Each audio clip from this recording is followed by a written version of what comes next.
حضرت عبداللہ بن مبارک کا معمول تھا کہ وہ 1 سال حج کیا کرتے تھے اور 1 سال جہاد کیا کرتے تھے۔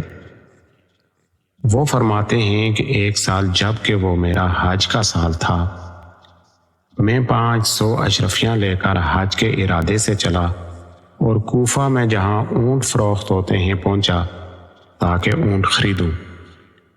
وہاں میں نے دیکھا کہ کوڑے پر ایک بطخ مری پڑی ہے اور ایک عورت اس کے پر نوچ رہی ہے۔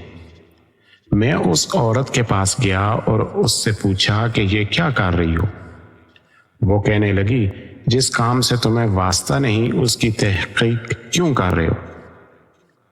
میں نے اصرار کیا تو اس نے بتایا کہ میں سیدہ ہوں، میری 4 لڑکیاں ہیں، ان کے باپ کا انتقال ہو گیا ہے، آج چوتھا دن ہے، ہم نے کچھ نہیں چکھا، ایسی حالت میں مردار حلال ہے۔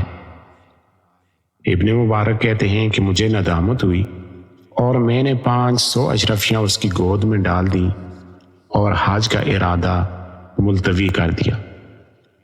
جب حجاج واپس آئے تو انہوں نے مجھے مبارکباد دی اور دعا کی کہ حق تعالیٰ تمہارا حج قبول فرمائے۔ لوگ بتاتے کہ فلاں فلاں جگہ جب تم سے ملاقات ہوئی تھی۔ میں حیرت میں تھا کہ یہ سب لوگ کیا کہہ رہے ہیں۔ رات کو حضور صلی اللہ علیہ وسلم کی زیارت ہوئی۔ حضور صلی اللہ علیہ وسلم نے ارشاد فرمایا، عبداللہ تعجب نہ کر، تو نے میری اولاد میں سے ایک مصیبت زدہ کی مدد کی ہے۔ میں نے اللہ تعالیٰ سے دعا کی تھی کہ تیری طرف سے ایک فرشتہ مقرر کر دے جو تیری طرف سے حج کرے۔